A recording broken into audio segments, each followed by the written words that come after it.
Hey everybody, this is Pt.2 back for part 2 of the PC partner rebuild. It's been a little while, had a lot of stuff going on with the holidays coming up. I'm just got done with Thanksgiving, now we're looking towards Christmas. But yeah, for part 2, we're going to be cleaning off this motherboard and getting all this crud and corrosion off of there and seeing if this board is still alive. I'm hoping that the board still has some life in it. Just looking at it, it doesn't look too bad. It's got some grime on it, but not really any real corrosion except for some rust around the ports on the back. But I think we can take care of that, no problem. So sit back and hang tight, and we're going to do part 2 of the PC partner rebuild, getting this motherboard back in action, this time on Pt.2.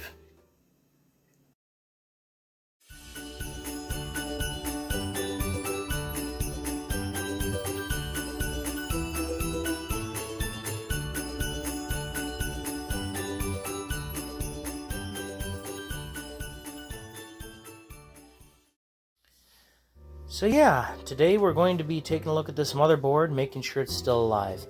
Now the first thing you gotta do when you're dealing with one of these motherboards that you're not sure if it works or not, is you gotta give it a really good inspection. As you can see down here on the ports, there's quite a lot of dust and rust and stuff built up on there. And underneath, thankfully, is still pretty clean.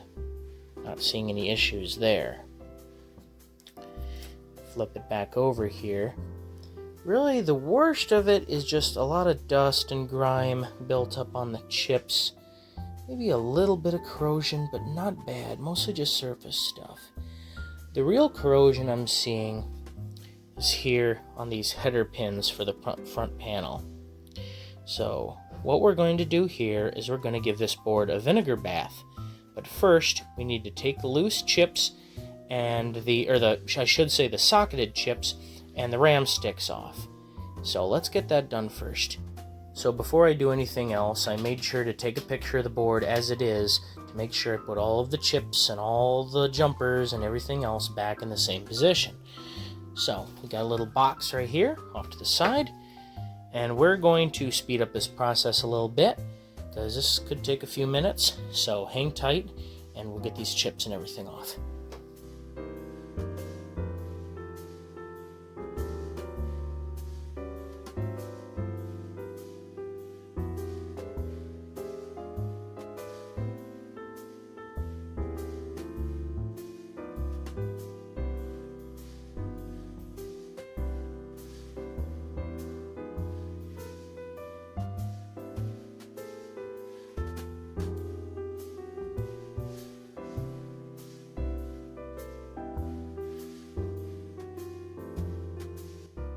Okay, we got all the chips and everything off the board, all the jumpers. A couple of those jumpers are a little funky.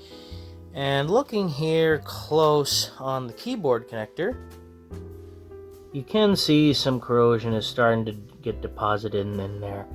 And that's why we're going to do a vinegar bath. And on these little jumper pins right to the left of it, actually looks like one of these pins broke off. If you look right there, you can see the nub of where a pin used to be. And over here at the header pins, you can see even better just the corrosion that's starting to build up. Along with that, just all the grime you can see that's built up on the board. So yeah, let's get this thing bathed. So now that we got all the chips and jumpers and everything else off the board, we're going to get the vinegar bath started. What I've done in the past is I just get some normal white distilled vinegar, and I pour it into a shallow container. I'd like to have a smaller one, but unfortunately I don't have one at the moment. I hate the smell of this stuff. Anyway, what we're going to do, pour it in here.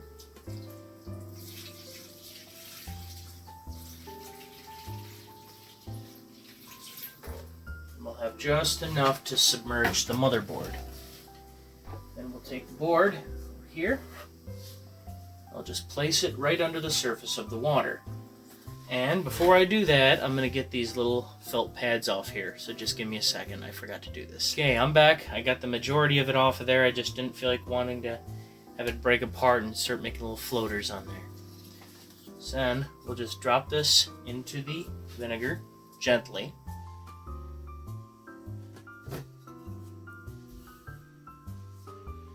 There we go. It's mostly under there. I'm actually going to turn this around here to get the ports on the deeper end. And what we're going to do is we're going to leave that for just about 5-6 minutes. You don't want to leave them in there too long. Because you see, the problem is if you leave it in there for too long, it'll actually start to break down other things on the board. It'll start eating away at traces. Not good. So yeah, you only want to leave it in there for a little while, but 5-6 minutes will do the trick. It'll break loose the corrosion and any other gunk, and then we're going to clean it off with rubbing alcohol with a little toothbrush, get all the gunk and grime off of there, any loose particles, and should be smooth sailing.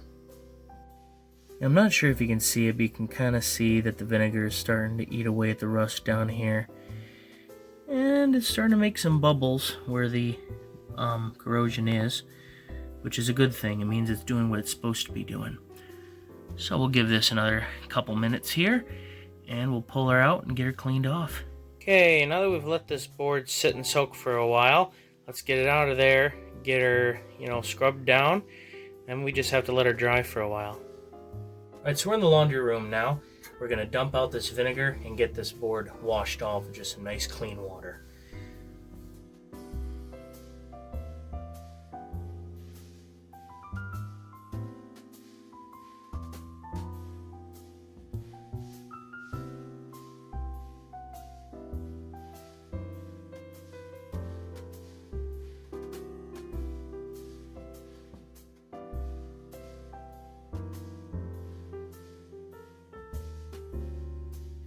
Alright, after letting the board dry out for quite some time, a combination of using an air compressor and just letting it sit out in a warm place, and making sure that it's completely dry, let's get this board put back together and use my postcard and see if we get any life out of it.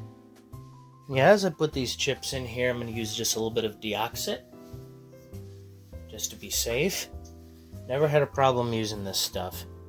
All you really got to do is just put just a light line where the chips go in.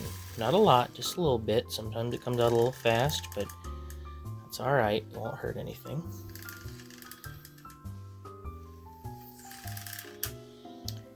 Get that other socket over here.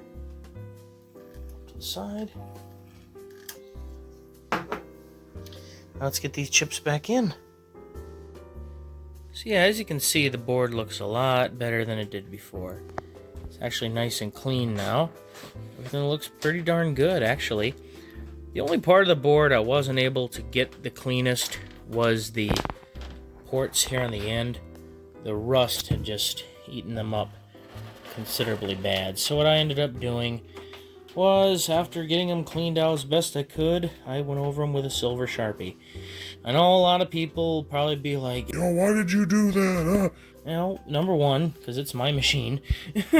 And number two, looks better than the rust. Because in all honesty, I could desolder these ports and put new ones on, or desolder them and scrub them and clean them, but I just did not feel like going through all that right now. My soldering skills are not at that point. So for right now, that'll work all right. And I got all the pins and the ports and everything are clean. That to me is the most important thing. Now that we got all the jumpers, chips, and everything reset and reseated, let's hook this up to the test bench and see if there's any life in it. Alrighty, I got power supply hooked up here, post analyzer card, PC speaker, and a CMOS battery. Alrighty, everything should be all set to go. All we have left is to hit the power switch and see what happens. Oh.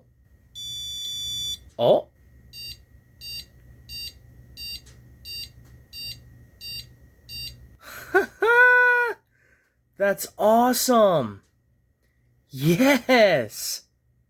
So that beep code you just heard, the 1 long and then 8 short, for AMI BIOS, that means it's missing a video adapter. That's a good thing, because there's no video adapter installed right now. So, at least right now, the board is recognizing, what's going on, and it's alive. Awesome! Let's get a video card installed on there and see what happens.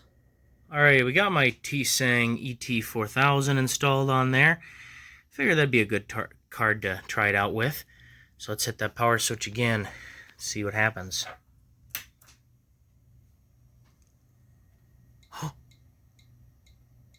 Oh, it's alive.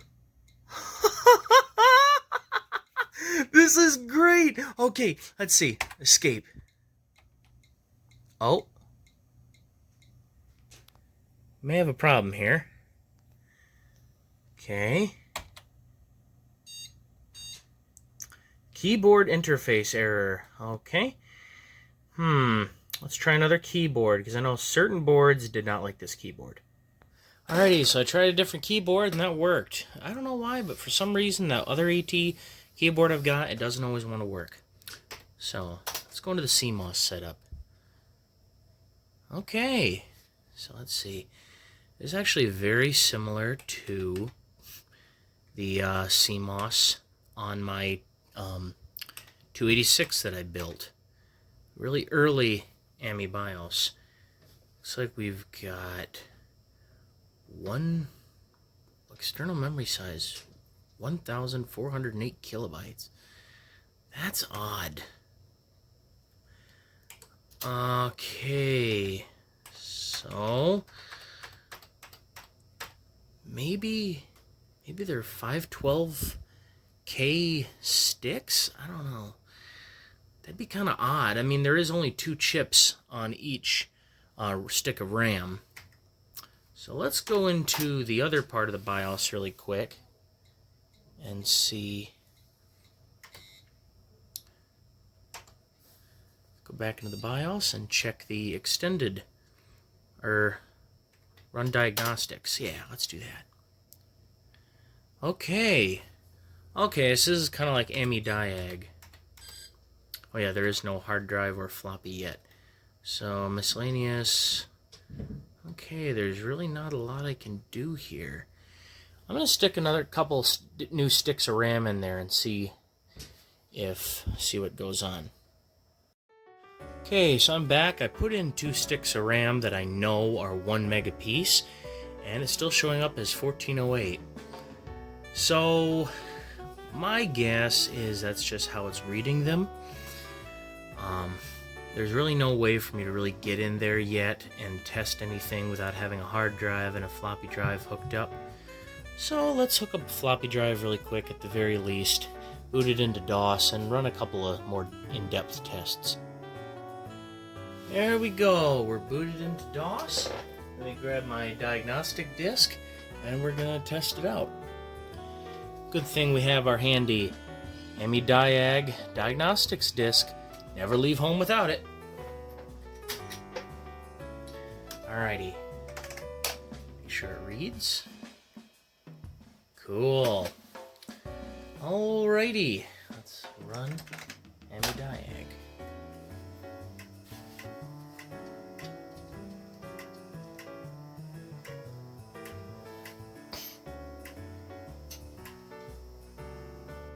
Aha. There we go. Okay, that's fine. It's doing that because you're actually supposed to install this application onto your hard disk and run it that way, but I don't have a hard drive in here right now, so we're just going to run it off a floppy. Let's do a basic functionality test. Okay, system 386SX, that's correct. Return to main menu. 32-bit register read and write, that's weird. It's an SX, so it should be running at 16, I think, but oh well. CPU protected mode test, okay. Processor speed test, 25 megahertz. And that is absolutely correct. I had to check really quick. I couldn't remember what speed the processor was. Then we got a real-time clock test. That still is good. I mean, it should be. It's a new battery. Good. Let's see. Let's do a BIOS ROM test. Parity test. Total memory found in system, 2 megs. Good. Continue. So let's do its thing.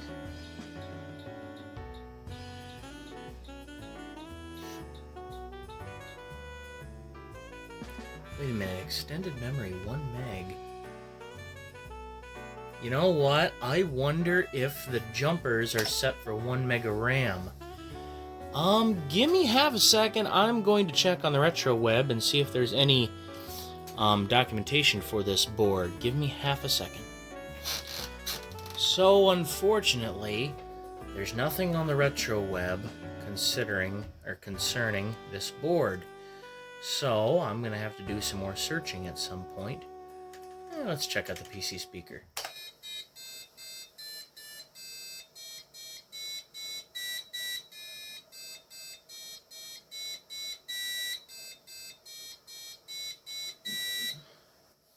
Yeah, it sounded alright. Kind of slow, but, I mean, it worked. Let's see. Yeah, we don't need to do a video test, right? Well, you know what? We're going to do one. Let's do a video memory test.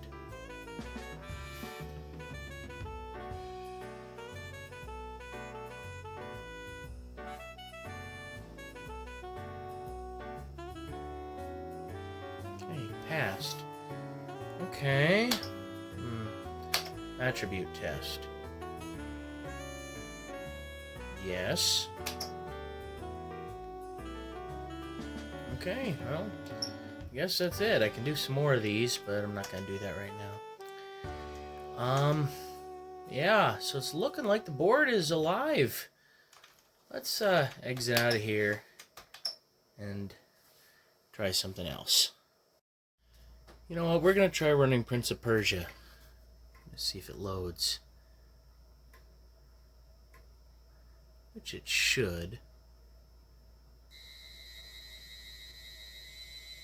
Hey, there it goes. That little test speaker I've got sounds awful. But when I get the machine put together, I'm going to have a proper PC speaker installed.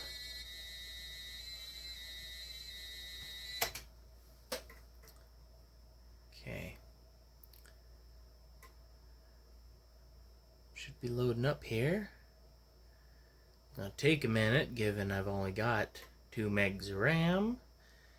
And it's a SX386 running only 25 megahertz, and it's, from what it's looking like, it's only detecting, I don't know, it's saying it says 2 megs of RAM, but it's only detecting 1. So I don't know. Oh well. We'll figure that out at a different point.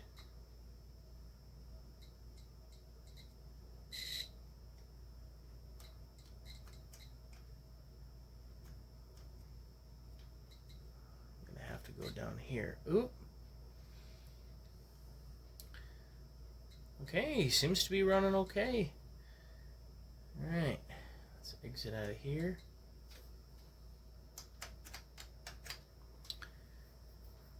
Cool. Well, I'd say for right now, the cleaning up and well, removal of gunk and corrosion and crap on the motherboard was a success. It's alive. Thank goodness. Well, guys, I'd say that's about it. The motherboard is alive. Works just fine for the most part. I'd like to find out if there's any documentation online for the jumper settings. But, given that the PC partner is not exactly a common machine to run across, that's going to be interesting. If anybody has the documentation or knows where I can get it for this machine, let me know in the comments. I'd appreciate it if you have it. Or if you know where it is. I'm going to be searching around. Anyway, that takes care of part 2, making sure the motherboard's alive. Part 3 is going to take some time to get out there. I'm going to need some serious help getting that power supply back in tip-top shape. As you saw in part 1, it had quite a bit of corrosion and leaking from the capacitors. And yeah, it was a sight. it was really bad. And it's going to need a complete and total overhaul in order to be safe to run again. But that will be a project for part 3. So I hope you guys enjoyed the video today. Comment what you thought down there if you liked it, and hit that like button if you really liked it. And hit that subscribe button if you want to see some more content like this. I'd really appreciate it. Subscriber count is coming up. Thank you guys so much for those of you who have subscribed and liked my videos, watched them, whatever. You guys are awesome. I appreciate you guys. You don't even know. When I first started this channel, I did not really think it was going to go very far. I was thinking I'll get like maybe 20 subscribers, something like that. Just be a little side thing, just for fun. But no, the channel is doing a lot better than I anticipated. I appreciate you guys an awful lot, and I'm sorry it's taken me some time to get videos out lately, but I'm working on that, trying to get some stuff taken care of so I'll have more time and space to do more videos. Anyway, I hope to see you guys in part 3, and I'll catch you next time. Bye-bye.